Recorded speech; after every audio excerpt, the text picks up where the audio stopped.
realidad nosotros podemos representar muchas cosas. El tema hoy día que estamos analizando, ¿no es cierto?, son los efectos económicos. Yo creo y coincido mucho con usted en términos de que el crecimiento que ha tenido el país es súper importante, el crecimiento que han tenido las empresas es muy importante, pero tenemos un problema grave que viene de mucho tiempo y que todavía no hay iniciativa y no se ha buscado la fórmula cómo lo resolver, que es por una parte la mejor distribución de la riqueza en este país. En la medida que las empresas también crecieran, con justa razón, también los trabajadores deberían crecer en más o menos en la misma dimensión. Sin embargo, cada vez las brechas se alargan más. Y hoy día tenemos un país donde hay muy pocos que tienen mucho y hay muchos que casi no tienen nada. Y eso es por la mala distribución de la riqueza. Entonces hay que crear cambios, aprovechar lo que decía el ministro, que viene una serie de consecuencias. Hoy día hay parámetros, hoy día hay una forma de presentarse y una forma de expresarse de la gente. Y yo creo que eso es importante. Y ojalá que todos pudieran entender que esta distribución de la riqueza en este país pudiera ser mejor. No podemos tener salarios como los promedios. Usted nos decía, en un país que crece a un 6% y que a lo mejor este año va a crecer a un 5%. En un país donde estamos pensando que viene una crisis y nosotros tenemos la garantía y la seguridad de que a lo mejor a nuestros vecinos les puede afectar más fuerte. Nosotros tenemos una fortaleza muy grande. El señor ministro decía cuántos son los ahorros que hay producto del precio del cobre. Por lo tanto, nuestro país está en condiciones de enfrentar una crisis no con efectos tan graves. Pero ¿qué hay con respecto al crecimiento de los trabajadores? ¿Qué pasa con las remuneraciones? Pasa por una mejor distribución de la riqueza por una parte, y creo que es esencial, importante y urgente hacer y modificar algunas cosas en el campo de lo que es la legislación laboral. Porque cuando hablamos de la mejor distribución del ingreso, tenemos en el Código del Trabajo que las empresas, en términos de gratificación anual a sus trabajadores, dice que tiene que repartir el 30% de sus utilidades menos el 10% de la revalorización del capital propio. Perfecto. Pero ningún trabajador puede ganar una gratificación mayor a 4,75 ingresos mínimos anuales. Entonces nos limita la posibilidad de nosotros también crecer. Y si nosotros sumamos esos 4,75 ingresos mínimos que se le paga a todos los trabajadores de una empresa, yo estoy completamente seguro que a lo mejor no alcanza ni siquiera a distribuir el 18% de las utilidades de la empresa. Entonces la misma legislación nos pone trabas para que nosotros pudiéramos crecer más, para que hubiera una mayor distribución de la riqueza. El Código del Trabajo permite que el empleador hoy día le pueda poner en su contrato de trabajo a una persona y le impida que negocie colectivamente. Y eso lo permite el Código del Trabajo. Y eso no tiene nada que ver con la libertad sindical, que es la que tenemos todos, el derecho a pertenecer o no pertenecer y a cuál sindicato pertenecer. Pero sí le limita. ¿De qué le sirve a un trabajador estar en un sindicato si no tiene la posibilidad de participar en una negociación colectiva? En este país son muy pocos los trabajadores que tenemos el privilegio y que podemos negociar, pero hay muchos que no lo tienen. Por lo tanto, nuevamente, ahí nos vemos enfrentados. Aquí hay trabajadores que solamente crecen sus remuneraciones de acuerdo a las variaciones del índice de precio al consumidor. El señor ministro nos decía que el próximo año va a ser alrededor de un 2%, o sea, esa renta va a crecer un 2%. Entonces aquí hay un fenómeno grave y una cosa que se viene discutiendo y se viene planteando mucho tiempo.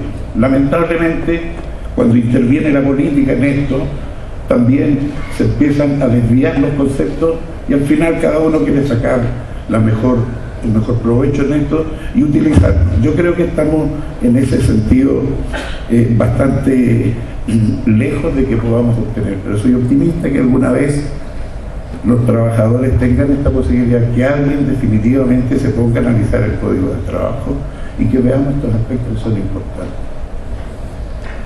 Ahora, también los trabajadores de este país nos vemos afectados en el tema de la inmigración. Y aquí yo quiero compartir con ustedes algunos datos que ocurren en nuestra región, en la segunda región. La inmigración está en todo el país, pero fuertemente en esta región. ¿Por qué? Porque es recién nos decían, ¿no es cierto?, que el 80% de las inversiones están en la minería en esta región, por lo tanto, ahí está la riqueza, ahí está el movimiento económico. Entonces, hoy día vemos que ¿dónde quedó el? Ok, gracias. ¿Ya? Ahí tenemos una información importante que guarda relación con la cantidad de... A ver. Ya, la cantidad de visas solicitadas en los últimos años, donde vemos un importante crecimiento hacia el año 2011. Fíjense ustedes que del año 93 al 2011, cómo han crecido la solicitud de visas para ingresar al país en esta región. Ahí vemos la cantidad de visas que se han otorgado. Durante el año 2011 se entregaron 6.639 visas para trabajo. Yo no tengo nada en contra de los extranjeros, ni mucho menos, y por favor no lo tomen así, pero sí me preocupa porque esos 6.639 puestos de trabajo perfectamente los podrían estar ocupando trabajadores nuestros, trabajadores chilenos, y creo que la caridad debería partir por la casa, y eso para mí es importante. Ok, segundo cuadro.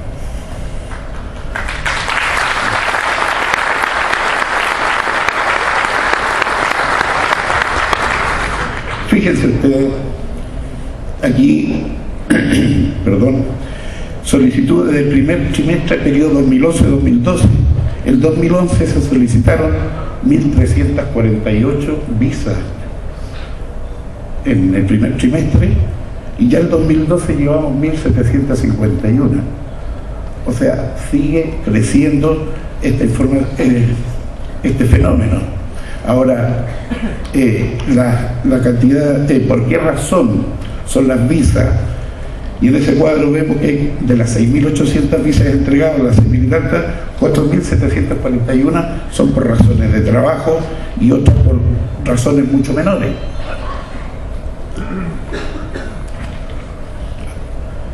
Los expulsados del país, porque no todos los extranjeros que llegan a trabajar con transparencia y con honestidad y a resolver sus necesidades. Hay muchos que no vienen en esa condición. Entonces, en términos turísticos, el año 2011 salieron alrededor de 350 y por ingreso ilegal alrededor de 50. Entonces hay un fenómeno fuerte en términos de por qué entran al país, y aquí hay un dato súper interesante y que me parece curioso, no curioso, sino que preocupante: el tema de la expulsión por la droga. En nuestra región, con el tema de la inmigración,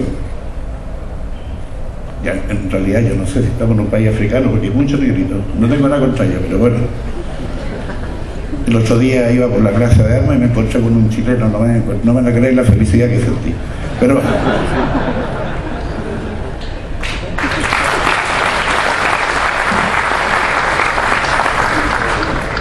esto ha traído un fenómeno sociológico bastante grave también, porque fíjense ustedes que salió una información hace poco en el Mercurio de Antofagasta. La tasa del índice del SIDA ha crecido un 15% este año, lo que va de este año, producto de la inmigración. Hoy día nos encontramos en Antofagasta con un barrio rojo, no sé si es negro o rojo, pero bueno, el barrio está ahí, que en realidad es de miedo. Es de miedo. De repente hay unos negritos con un cuerpo de negrita que cualquier mujer se lo quisiera, pero en fin hay de todo ahí, el tráfico de la droga ahí es fuerte, muy fuerte, y eso lo están viviendo nuestra gente, nuestra familia, y lo que es más preocupante, nuestros hijos. Nuestros hijos hoy día se ven enfrentados a todo este tipo de cosas. Comportamiento estadístico de las expulsiones, bueno, ahí hay por ingreso clandestino son la mayor cantidad de expulsiones. Encima vienen entrando a la mala, pero bueno. Y aquí las visas otorgadas, en realidad este cuadro ahí hay al parecer un error. En el año 2011 4.981 y estamos hablando de un trimestre, pero en este trimestre ya se han entregado 2.663 visas y nuevamente vemos ahí los 4.000 y tantos de las razones por qué entran al país. Pero hay un fenómeno que yo quiero contrastar con esto, que es el índice de cesantía que hay región por región. Fíjense ustedes que las regiones con más índice de cesantía, Coquimbo 8,5, Valparaíso 8,5, Biobío 7,9, Arica, Parinacota 7,6, la Araucanía 7,4, Metropolitana 7,1, Los Ríos 6,2, Antofagasta 6%, y el menor que es Aysén tiene 3,7. O sea, con 6.800 puestos de trabajo que le ofrecemos a los extranjeros, tenemos un 6% de cesantía. Y estamos en la medianía de la tabla, así más o menos clasificando para los playoffs. 6%. ¿Se fijan? Entonces hay cosas que yo no comparto y no entiendo. Los efectos, porque aquí en nuestra región, que vemos que es una región que ofrece mucho empleo. Fíjense que el otro día venía a Santiago a una reunión y en el avión me encontré con dos amigos ahí que se sentaron y empezamos a conversar, uno de Temuco y uno de Concepción. Y van a trabajar a Antofagasta y pertenecen a una empresa contratista de La Escondida. Uno de Temuco, como le digo, y de Concepción. Yo le pregunté por qué venían tan lejos. Trabajan 20 por día, 20 días de trabajo y 10 días de descanso. Dijeron, los 980.000 pesos no los ganaría nunca en mi tierra. Perfecto. ¿Y cuántos son ustedes en la empresa? 2.000 trabajadores. ¿Y cuántos son de Antofagasta? No, ninguno, somos todos de afuera. 2.000 trabajadores de afuera. Y que está muy bien.